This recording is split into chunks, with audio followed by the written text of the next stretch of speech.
Home buyers are often alarmed to discover that down payment funds aren't the only funds they'll need to close on the transaction. This revelation cannot come early enough in the process, so be prepared by knowing what to expect. In almost every market in the United States, closing costs can run as high as 3 to 4% of the purchase price. So on a $200,000 home, for example, you could be responsible for anywhere from $6,000 to $8,000 in buyer's closing costs. Because closing costs are over and above down payment funds, planning for them is as important as knowing how much home you can afford. In this tutorial, we'll discuss what closing costs are, to whom these costs are paid, and identify who can pay them. We'll also examine 2 very effective strategies for making sure your closing costs are paid, even when you only have money for the down payment. We'll begin by making a distinction between fees and costs. Costs are those items that are usually recurring and go hand in hand with owning a home. For example, for as long as you own your home, you'll pay property taxes and probably homeowner's insurance year after year. And as long as you have your mortgage, you'll pay interest, even down to the very last monthly payment. Property taxes, insurance, and mortgage interest have something in common. They are all recurring costs. Even though you'll be paying for these daily, monthly, or yearly when you go to closing, your lender will require a lump sum of money for each of these groups to be collected and set aside. By doing so, the lender is essentially setting up a backup surplus to cover future increases in those items. Any money left over in the account if you sell or refinance reverts back to you. In real estate terms, this is called an impound or escrow account, and in the context of closing costs, they fall under the category of prepaid charges. Your lender will dip into that account to pay the property taxes when they become due, and the homeowner's insurance policy when it becomes due. Speaking of property taxes, they're usually the heftiest part of prepaid charges at closing. Here are 7 important facts about property taxes you should know. 1. They are not set by the state, but by your county or municipality. In some states, the word county is replaced by borough, parish, or independent city. 2. The amount you'll pay yearly is based on the local tax assessor's evaluation of your property, which can in fact be contested after examination. 3.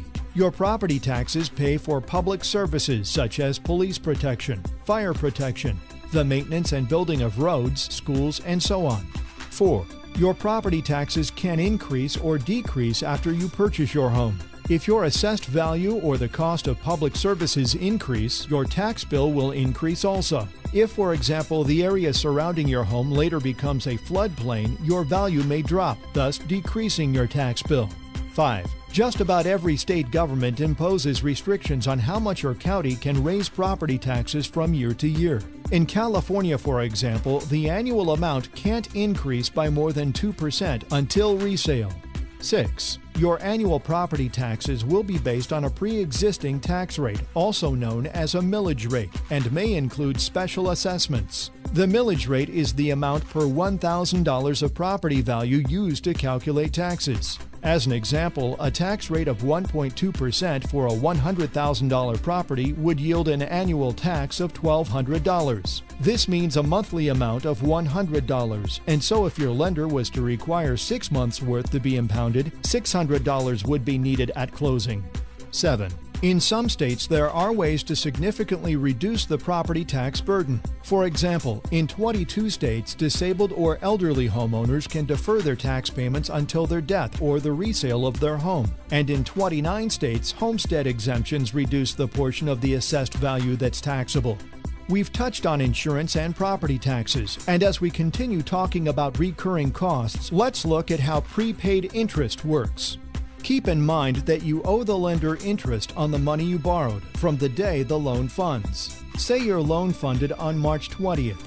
Your first payment on May 1st covers the interest you owe for the entire month of April. Interest is always paid in arrears.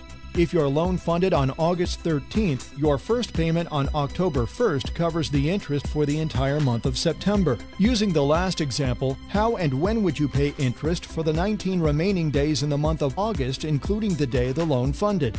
Those 19 days are paid for at closing as prepaid interest. We've looked at costs, so now let's look at fees. No one works for free, so all parties that have a hand in taking your transaction to closing need to be paid. So who are they? Your lender, the pest inspector, well inspector, surveyor, title company who issues the title policies, settlement agent, escrow officer or closing attorney, appraiser, home inspector, homeowners insurance agency, and others.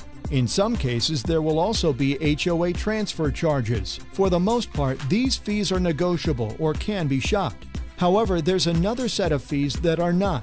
Some fees that cannot be price shopped include the specific outside vendor services your lender chooses, such as an appraisal company, flood certification company, lender's attorney, etc. You don't get to shop for these. Also, the amount of surplus or impounds your lender requires to be set aside for taxes and insurance is not negotiable.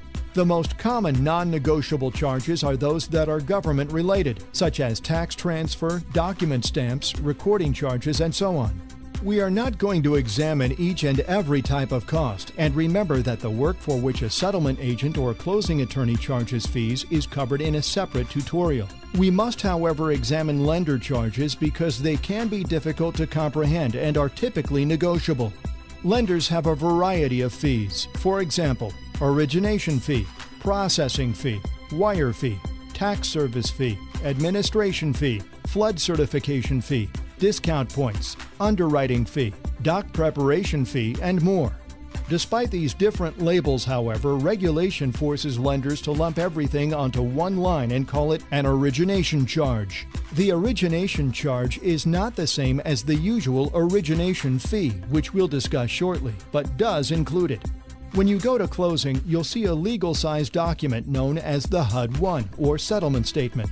Homebuyers must compare this to the estimate they receive from their lender at the application stage and look for discrepancies. The estimate is rarely ever going to match the HUD-1 identically. However, regulations require your lender to ensure that the final fees stay within a small percentage of what was disclosed on the estimate. Remember, when your lender discloses that estimate, they're estimating not just their own set of fees, but everyone else's fees involved in the transaction. An accurate estimate would mean your lender has gathered data on third-party fees prior to disclosing.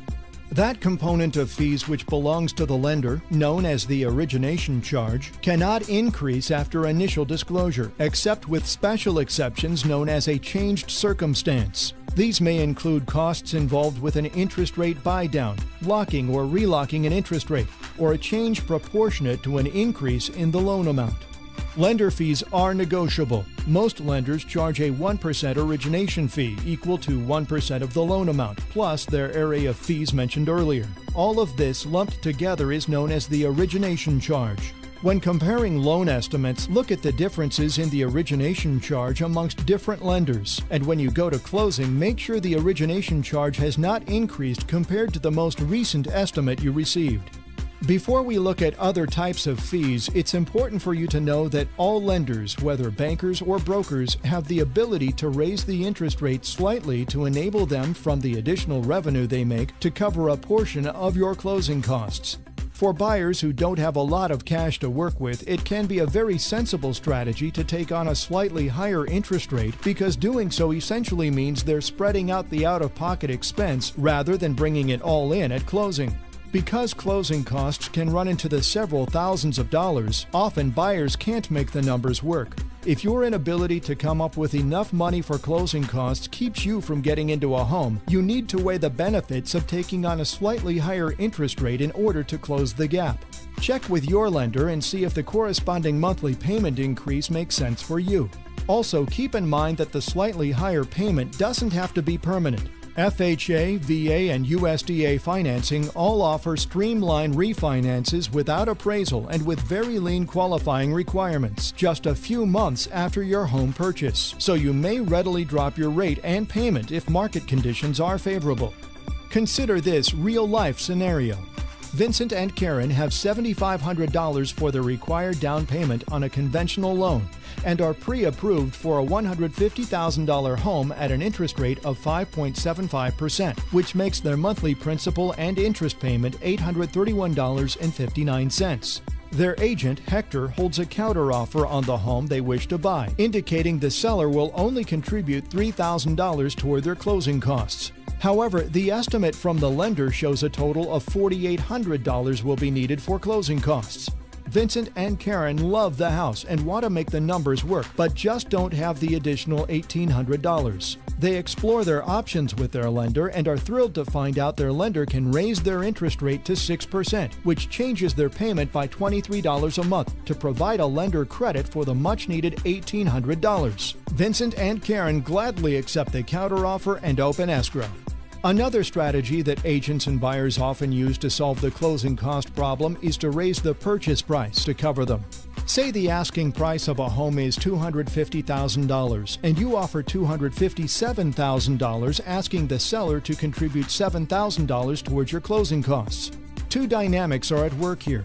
One, the seller's net or bottom line has not changed. It's still $250,000, and so the seller is really not the one paying your costs.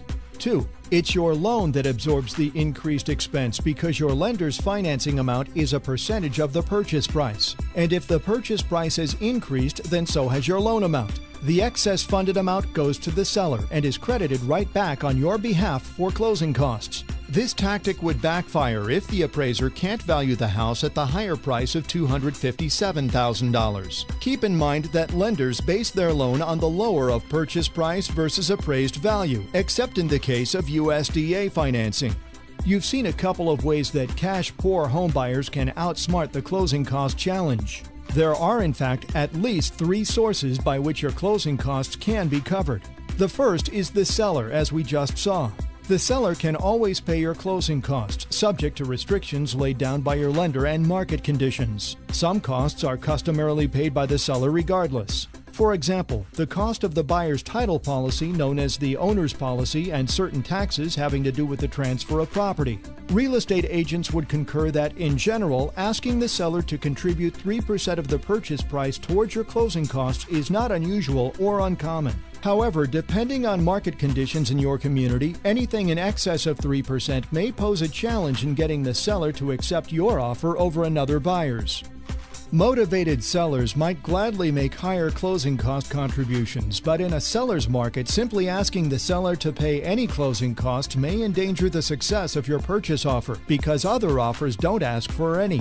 If you're in a seller's market or pursuing a property that's in high demand, you may want to consider the alternative strategies discussed earlier to avoid tipping your offer over the edge.